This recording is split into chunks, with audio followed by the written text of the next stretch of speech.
Hello. So welcome to my channel. This is the first companion video that I will be going through with you, and hopefully you find it educational. In the videos, I just talk really because I want to emphasize native English speaking. So I am describing what I'm seeing in the videos that I'm taking, and I've not rehearsed anything. I'm just speaking off the cuff or ad-libbing my monologue so that it can be as natural as possible. And then in the companion videos, I'm following up with some of the language that has come up. So as you can see here, in the first video, which is about Heaton Park from my series about Heaton Park, the first video is about Heaton Park Lake, which is one of the most beautiful parts in it.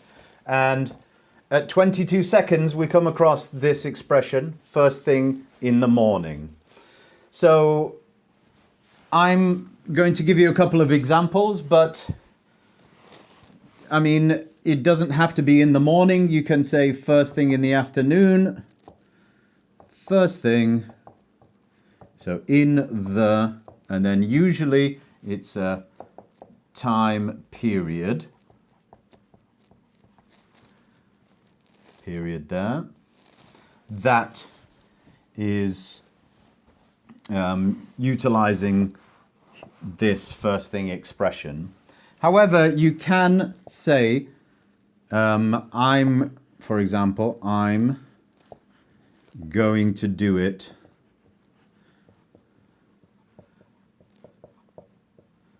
first thing.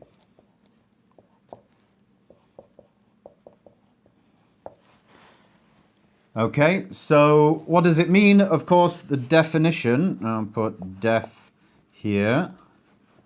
Definition meaning the first thing I'm going to do is.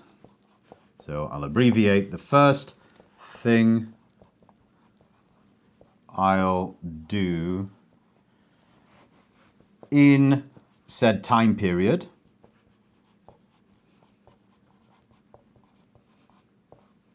Is blah, blah, blah, blah. Or I'm going to do it first thing. What does this mean? It's a more generalized way of saying the same thing, essentially. When I get home, I'll do it first thing. So I will do that thing, that job, as soon as I get home. It will be the first thing I do. Okay? So first thing in the morning, meaning before I do absolutely anything else, I'll have a cup of tea. I always have a cup of tea first thing in the morning, and then I feel set for the day. I'll do it first thing. My children were naughty, so I'm going to punish them when I get home after work. First thing. I don't know why I included children and punishments. Yeah, I'm a nice guy, really. Don't worry about it. Now, that's the first expression, 22 seconds into the first video. And on this side, we're going to talk about vocabulary, but not yet, because now I'm going to change, hopefully you've noted this, to 27 seconds and erase all this.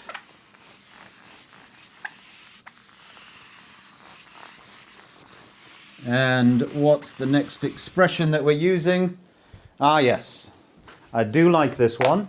So the next expression is to cloud, not dowd, CL, cloud over. Okay, now I bring this up, or I'm mentioning this, because there are a couple of ways that you can use this expression. So firstly, to cloud over generally describes the weather. For example, it is a change. If you do maths, that means change, but let's put a change in the weather. All right, and change being the operative word.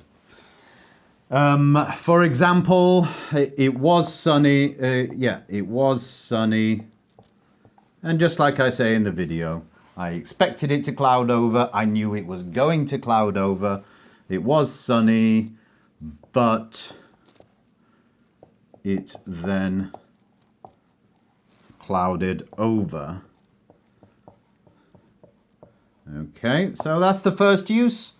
And of course, it is fairly self-explanatory, isn't it? To cloud over would mean...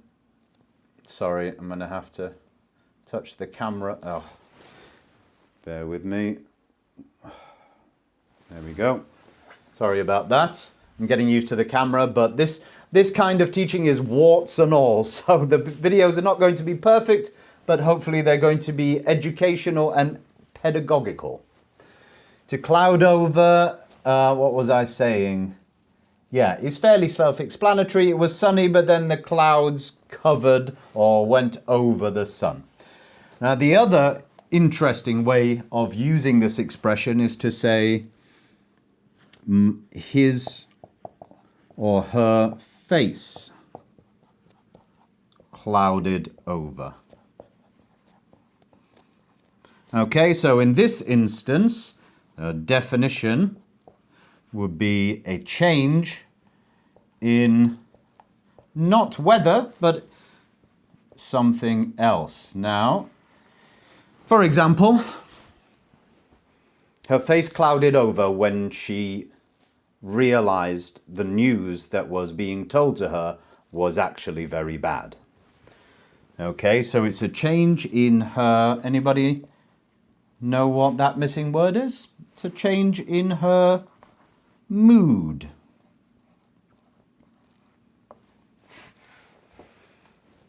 When she realized the extent of the damage, her face clouded over and the £1,000 bill sunk in.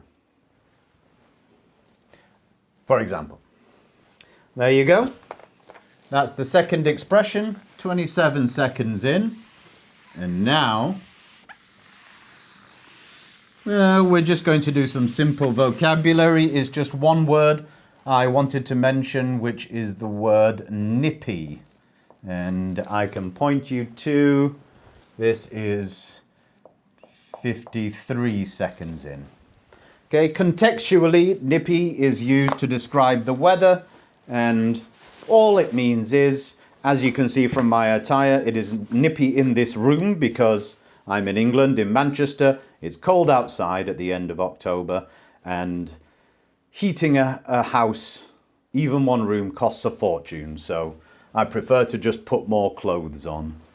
But it's certainly this word today, and the word is nippy. Nippy, what does it mean? Definition, it means cold. That's it. A little nippy, a little bit nippy. Now, some people say that the word nippy originated because, well, let's say when someone gets cold, for example, a man, then their nipples get harder. So yes, I'm going to go there. I've mentioned nipples on a pedagogical video. Pardon me if you're a little bit sensitive, but so perhaps that's where it originated, but I suspect not. And I'm only joking, really. There you go. Try and think of as many other words, adjectives, of course, that you can use to describe the weather when it gets a little bit cold. Freezing, and so on. You do the work. I'm not going to do the work for you.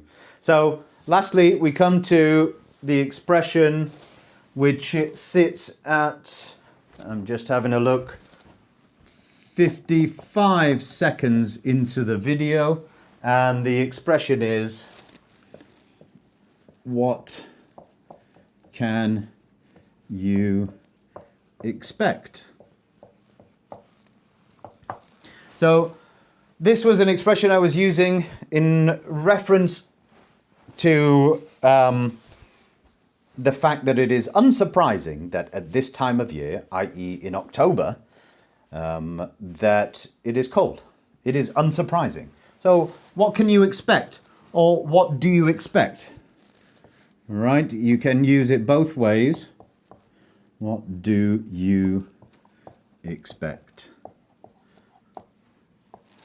Okay, there's another example I was thinking of, which would include something like this.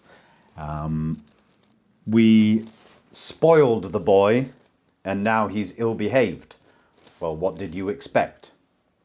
Okay, so in reference, you are saying, are you surprised, essentially? Are you surprised by this? Okay, we're going to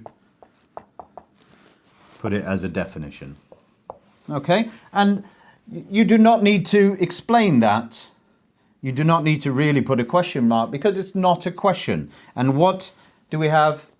What do we call a question that is not really a question, that is requiring an answer from the other party with whom you're conversing? The question is rhetorical in nature. Okay, so it's a rhetorical question saying, are you surprised? I'm not surprised. Of course this is so. And it's used all the time, actually.